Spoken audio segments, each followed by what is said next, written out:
Ce CM3 du semestre 6 a pour titre Apprentissage moteur et APSA, et on va traiter plus particulièrement dans ce CM les théories cognitivistes.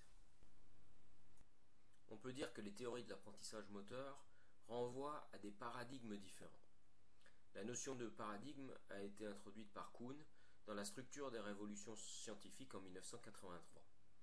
Un paradigme est une représentation du monde, une manière de voir les choses, un modèle cohérent qui sous-tend une vision particulière du monde.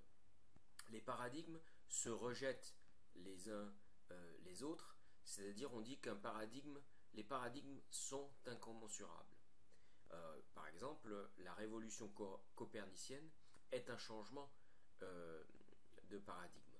On pensait pendant longtemps que la Terre était au centre et que le Soleil tournait effectivement autour de la Terre. On s'est aperçu que c'était le contraire. Du coup, il y a une révolution dans la manière de penser.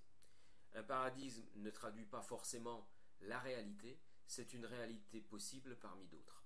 Et les théories de l'apprentissage moteur doivent s'inscrire dans cette perspective. Pour ce qui concerne donc les apprentissages moteurs, on peut distinguer deux grands paradigmes, le paradigme cognitiviste et le paradigme écologique. Pour ce qui nous concerne, en troisième année de licence, on va aborder au cours de ce CM le paradigme cognitiviste en distinguant trois grandes théories. La théorie des bases de connaissances, la théorie du schéma de Schmitt et la théorie de l'INSEP. Pour chacune de ces théories, on essaiera de partir même d'exemples concrets et ensuite on verra un petit peu quelles sont les théories qui sous-tendent ces différentes approches. Alors, les différents paradigmes cognitivistes et écologiques peuvent renvoyer à des niveaux de contrôle différents de la motricité.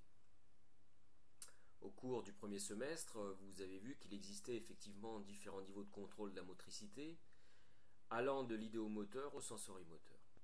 On peut penser que le paradigme cognitiviste va être plus adapté lorsqu'on va se situer au niveau idéomoteur, et que le paradigme écologique va être plus adapté lorsqu'on se situera au niveau sensorimoteur.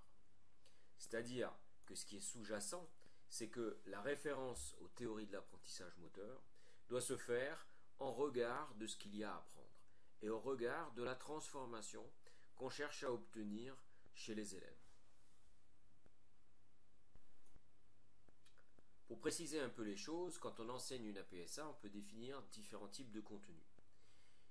Ces contenus, de manière un peu schématique, renvoient à la compréhension, c'est-à-dire que ce qui fait obstacle dans le progrès de l'individu, c'est qu'il n'a pas compris ce qui était important dans la PSA, peut également renvoyer à ce qu'il y a à percevoir, aux décisions à prendre.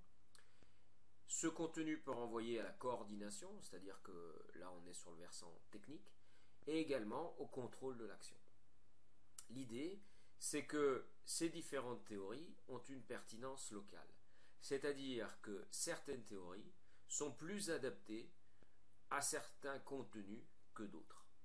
On peut aussi voir dans ces théories une certaine complémentarité pour commenter et analyser les situations que l'on met en place dans le cadre de l'apprentissage moteur.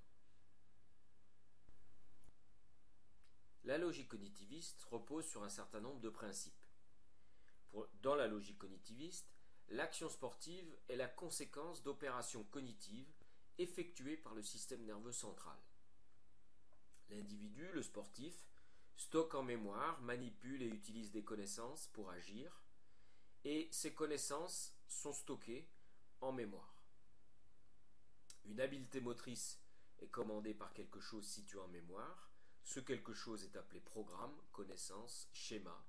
Il guide le lancement de l'action et sa correction éventuelle. Enfin, l'expert est quelqu'un qui a plus de connaissances, de meilleurs programmes que le débutant. Voyons ce que dit la théorie des bases de connaissances ou théorie de l'expertise. Prenons un exemple pour bien comprendre. Si l'on se situe au niveau 1, dans une activité comme le badminton, ici on a matérialisé une ligne qui indique une zone du fond du terrain. Au niveau 1, le sujet ici doit comprendre que lorsque l'adversaire, qu'il s'agit de repousser l'adversaire au-delà de cette ligne. Et il va apprendre, ce sujet, au fur et à mesure du cycle, une connaissance qui est que, au badminton, la zone arrière est une zone où l'adversaire est en difficulté. Au niveau 2, peut-être que cette connaissance ne va pas suffire pour permettre de gagner le point. Il va y avoir une complexification de cette connaissance. Imaginez que le joueur bleu ait repoussé effectivement son adversaire au fond, il est derrière la ligne, mais comme son potentiel moteur a évolué et que ses déplacements vers l'avant, par exemple, peuvent être plus importants, il va falloir enrichir un petit peu les connaissances. Et on va apprendre aux joueurs bleus là à mettre en relation d'une part l'emplacement où le joueur tape le volant et d'autre part la trajectoire qu'il émet. Ici en bleu vous avez un amorti. L'amorti est une trajectoire relativement courte. Ici vous avez en rouge un dégagé. Le dégagé est une trajectoire relativement longue. Si mon joueur est au fond et qu'il émet une trajectoire courte, je vais pouvoir peut-être marquer parce que il n'aura pas le temps de revenir. Si par contre il est au fond et qu'il émet un dégagé relativement long, je vais me trouver en difficulté pour marquer parce qu'il aura le temps de revenir. On voit donc ici qu'en fonction du niveau, il y a un enrichissement progressif des connaissances au cours de l'apprentissage. La théorie de l'expertise ou la théorie des bases de connaissances renvoie à cet enrichissement des connaissances au fil de l'apprentissage. L'apprentissage consiste donc ici à établir des principes et des règles d'action. Il va y avoir, dans l'exemple qu'on a donné tout à l'heure, une mise en relation entre la position et la trajectoire émise par le joueur pour décider de la réponse adéquate. Cette règle va être stockée en mémoire. Donc les principes et les règles d'action, qui est un vocabulaire qu'on rencontre fréquemment en éducation physique, renvoient à cette théorie. Le schéma ici renvoie à ce qu'on appelle un algorithme, qui est mis en évidence par Boutier, qui est un auteur qui a travaillé sur le rugby. Et on a donc un certain nombre de règles, de conditions et de règles qui sont inhérentes à la pratique d'une activité. Les théories de base de connaissances amènent l'élève à découvrir et à enrichir progressivement son panel de règles et de principes. Alors, il existe de multiples classifications des connaissances. La plus courante est celle qui distingue d'une part les connaissances déclaratives, qui répondent à la question « je sais que », les connaissances procédurales qui sont les règles qu'on a mis en avant tout à l'heure, et si il y a telle condition, alors je fais ça, et puis les habiletés motrices. Chez l'expert, les informations sont plus complètes, mieux différenciées, catégorisées, assemblées en réseau et structurées selon les buts poursuivis. On parle alors de structure de connaissances. Dans la pratique, le temps de réaction des experts est incompatible avec le temps d'application des règles verbalisées. On peut penser que ces règles deviennent automatiques et qu'on a recours à des automatismes, que ces automatismes soient perceptifs ou moteurs. La manipulation des structures de connaissances permet l'accès à des combinaisons plus riches. L'éducation du sportif ne se bornera pas donc à la confrontation à des situations, mais à l'explication claire des règles de fonctionnement de l'activité et à la présentation sous forme conceptuelle et schématique des principes de fonctionnement de la situation. Pour résumer, résumé, on peut donc percevoir l'apprentissage dans cette théorie des bases de connaissances ou de l'expertise comme le fait d'augmenter la quantité de connaissances mémorisées, de faciliter la procéduralisation des connaissances déclaratives sur l'habileté, de faciliter l'élaboration de règles d'utilisation des procédures sous la forme de conditions de production, et d'automatiser l'utilisation et la perception ou le repérage des conditions de production. Deuxième grande théorie renvoyant au paradigme cognitiviste des apprentissages moteurs, la théorie de Schmitt. Et le concept clé de la théorie de Schmitt, c'est le programme moteur généralisable. Pour cet auteur, il est impossible de stocker l'ensemble des mouvements en mémoire, et surtout, il s'agit d'adapter en fait les mouvements aux conditions de réalisation. On peut donc observer ici un smash au badminton, un service au tennis, un service au volley, un lancer de javelot et un lancer au baseball. Pour Schmitt, l'ensemble de ces habiletés renvoie au même programme moteur. C'est-à-dire que ce qui est stocké en mémoire, c'est la structure même du mouvement. Et ensuite, en fonction des situations, ce mouvement est, alors l'auteur utilise un terme spécifique, instancié, pour montrer que c'est fait dans l'instant. Ce mouvement est donc instancié de manière différente. Pour Schmitt, on a donc des programmes moteurs qui sont stockés en mémoire et qui sont susceptibles d'être rappelés. Ces PMG, programmes moteurs généralisables, seraient relatifs à une catégorie de mouvements assez proche, c'est-à-dire possédant une certaine identité de structure. Ces programmes moteurs généralisables, ces schémas, ne retiendraient que les traits généraux du geste, ces invariants, à partir desquels on pourrait générer une infinité de mouvements.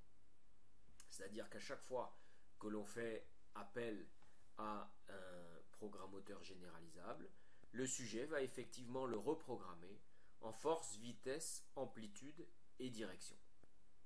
Schmitt a modélisé sa théorie sous la forme d'un schéma où il fait apparaître deux schémas, le schéma de rappel et le schéma de reconnaissance. Le schéma de rappel, c'est celui qui consiste à rappeler en mémoire le programme le plus adapté à la situation. Pour rappeler ce PMG, on s'appuie sur les conditions initiales, les résultats désirés, les résultats antérieurs, et également les spécifications des réponses antérieures, qui correspondent en fait à l'instanciation.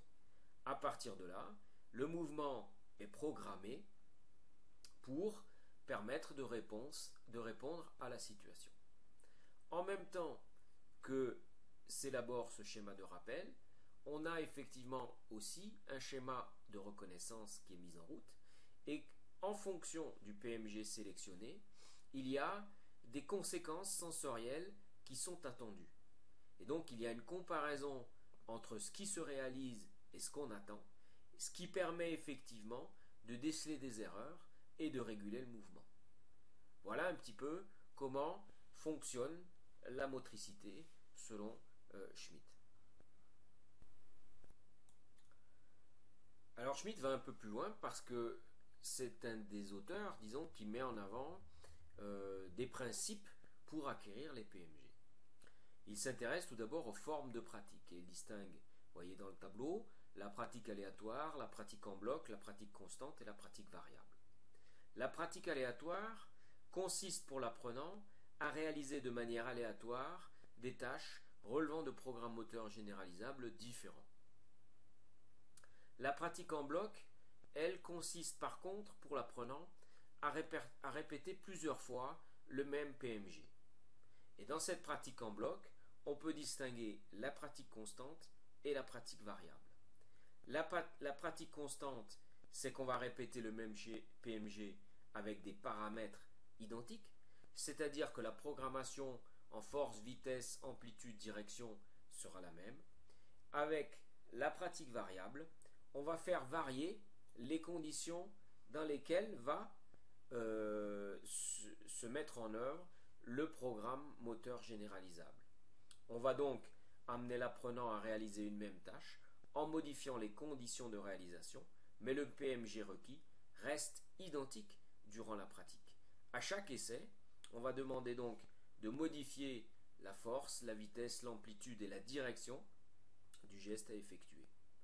En combinant ces différentes formes de pratique, Schmitt espère effectivement structurer davantage le programme moteur. Chez Schmitt, les feedbacks jouent également un rôle important. Et pour éviter le point négatif, les effets négatifs du feedback que Schmitt appelle l'effet de dépendance, c'est-à-dire le fait que j'ai toujours besoin de l'enseignant ou de l'entraîneur pour savoir si ce que je fais est bien ou pas, Schmitt a mis en place en fait 4 types de feedback. Le feedback atténué, le feedback en résumé, le feedback moyen, le feedback hors limite, qui ont pour but en fait de diminuer progressivement les feedbacks qui sont donnés à l'élève ou au sportif. Donc le feedback atténué, c'est une planification du feedback dans laquelle la fréquence relative est élevée au début pour diminuer ensuite. Le feedback en résumé, l'information relative à un ensemble d'essais présentée seulement une fois que l'ensemble a été exécuté. Le feedback moyen, feedback basé sur la moyenne de plusieurs essais, plutôt que sur l'un d'entre eux en particulier. Et enfin, le feedback hors limite, une façon de donner le feedback en ne signalant les erreurs que si elles tombent en dehors d'une certaine marge d'exactitude. Pour cet auteur, apprendre, c'est donc optimiser le processus de traitement de l'information qui sous-tend le contrôle moteur. Ce qui est appris, l'apprentissage consiste en fait à une mise en relation des informations dont le sujet dispose avant, pendant et après la réalisation du mouvement. Ces informations sont relatives à la fois à l'environnement, mais aussi au mouvement lui-même. Cette activité de mise en relation permet de structurer le programme moteur généralisable. Schmitt s'appuie sur les travaux de Fitts pour distinguer plusieurs stades dans l'apprentissage moteur. Le stade verbal cognitif, qui consiste, disons, de manière caricaturale à comprendre ce qu'il y a à faire. Le stade moteur, où l'individu va commencer à tester et à mettre en place l'habileté. Et enfin, le stade autonome, où l'individu va automatiser son habileté. La dernière théorie dont j'aimerais vous parler par rapport à ce paradigme cognitiviste, c'est la théorie du courant de l'INSEP. On l'appelle également la théorie des aptitudes et elle est développée par Famos et Durand en 1988. Si l'on part par l'exemple, cette théorie met en avant deux choses, c'est-à-dire que l'on peut effectivement apprendre en décomposant l'habileté principale en sous-habiletés. Dans le contexte actuel, cette perspective qui est d'aller du simple au complexe est un peu remise en cause. On a parlé au premier semestre de behaviorisme. Si je dis par exemple que je complexifie progressivement l'habileté ici en additionnant progressivement d'abord le fait de taper, ensuite d'introduire la rotation du buste, ensuite d'introduire une action des jambes, ou qu'ici je apprends d'abord à aller droit, après j'apprends à associer le fait de me relever et puis de tourner, on est dans une conception un petit peu associationniste de l'apprentissage. Inversement, cette théorie préconise également une pratique globale. C'est-à-dire que, si je prends l'exemple du tennis, on a ici une balle mousse qui rebondit faiblement, une balle bicolore, balle orange, une balle point rouge et une balle normale de tennis. Ici, on a une adaptation, en fait, lorsqu'elle est combinée avec des petites raquettes, lorsqu'on aménage la taille du terrain, on s'aperçoit que les enfants peuvent assez vite jouer au tennis à partir du moment où on simplifie la tâche. C'est-à-dire qu'un joueur avec balle mousse, petit terrain, petite raquette est en mesure de jouer de manière relativement précoce au tennis. Donc Cette théorie met en avant deux choses, c'est-à-dire que d'un côté, il y a décomposition de l'habileté en sous-habileté, et puis de l'autre côté, elle met en avant la possibilité, en aménageant effectivement la tâche, de rendre possible, de manière plus précoce, dans l'apprentissage en tout cas, la pratique globale. Dans cette théorie de l'INSEP, c'est la notion d'aptitude qui est au centre de la théorie. L'aptitude est un trait stable, persistant, essentiellement défini génétiquement, sur lequel repose la performance des habiletés motrices. L'apprentissage consiste à reconfigurer ou à configurer des aptitudes. La configuration d'aptitudes, c'est les aptitudes auxquelles il est fait recours pour réaliser une tâche. Et pour chaque tâche, les aptitudes n'ont pas forcément le même poids dans la réalisation de celle-ci. La configuration d'aptitude évolue au fil de l'apprentissage. On n'utilise pas forcément les mêmes aptitudes en début d'apprentissage et en fin d'apprentissage. Pour faciliter cette reconfiguration des aptitudes, les auteurs proposent 3 formes de pratique qu'on retrouvera dans l'ouvrage de Patrick Fargier, Apprentissage moteur et EPS. La pratique progressive, une procédure dans laquelle le sujet est confronté à une suite de tâches du même type, dont la difficulté ou la complexité est progressivement accrue. Ça renvoie à nos balles de tennis. Une pratique partielle, c'est une procédure dans laquelle une habileté complexe est divisée en éléments qui sont pratiqués séparément. C'est notre exemple du tennis de table et du ski. Et une pratique partielle progressive, une procédure dans laquelle les parties de l'habileté sont progressivement intégrées dans une unité plus importante, se rapprochant de l'action complète. Alors, on peut aussi voir dans cette pratique partielle progressive le fait de décomposer l'habileté principale et de démarrer par l'habileté principale et de faire une activité d'aller-retour entre d'une part une pratique globale et d'autre part une pratique partielle. Alors, de manière schématique, la pratique partielle, si j'apprends à jouer au tennis, on a ici une approche qui est plutôt globale et d'autre part ici une approche analytique qui consiste à décomposer l'habileté principale, ici le tennis, en un certain nombre de sous-habiletés qu'il faut maîtriser.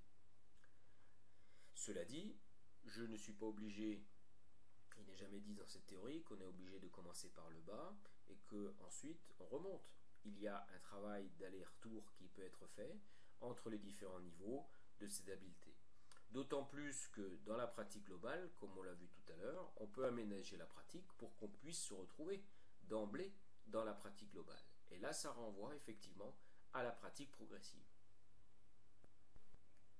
De la même manière, en sport collectif, on peut avoir une pratique progressive appliquée à l'apprentissage tactique. Ici, par exemple, on a des élèves qui attaquent, 4 contre 2, et des élèves qui défendent. Le fait qu'il n'y ait pas de réversibilité des rôles entraîne, par exemple, ici, une simplification du jeu. En plus, vous voyez que l'enseignant a mis des joueurs dans un couloir, et donc le joueur qui a la balle et qui se situe ici dans la partie centrale du terrain sait très bien qu'il va y avoir un joueur à gauche et un joueur à droite. En fait, ici, on joue sur la diminution ou l'augmentation de l'incertitude spatiale, temporelle ou événementielle. Comment apprend-on donc dans cette théorie ? D'une part, en alternant une pratique globale et une pratique analytique plus spécifique, sachant qu'on n'est pas obligé de démarrer effectivement de l'analytique vers le global, mais que, bien au contraire, il est parfois très intéressant de démarrer par le global pour redescendre ensuite vers l'analytique. Et il est aussi nécessaire pour apprendre dans cette théorie de doser la difficulté de la tâche dans une pratique progressive. Alors, pour terminer, on peut dire que lorsque on fonctionne dans un apprentissage, bien souvent on combine les différentes logiques. Le schéma ici reprend la théorie de l'INSEP. On peut avoir une pratique, une approche globale ou une approche plus analytique. On peut démarrer par l'approche analytique, remonter vers l'approche globale ou l'inverse. Cette approche globale peut être simplifiée dans une pratique progressive, mais on peut également, ici, sur les différents niveaux, insérer une pratique aléatoire, une pratique variable ou une pratique progressive.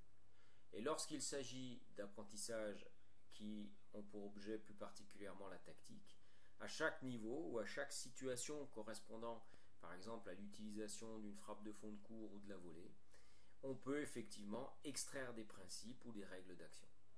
Donc on voit que dans une situation ou dans un apprentissage, il y a bien une combinaison des différentes théories euh, pour permettre effectivement à l'élève d'apprendre.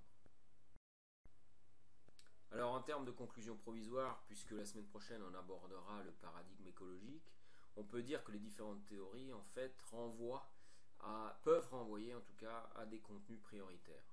On a donc un raisonnement par dominante.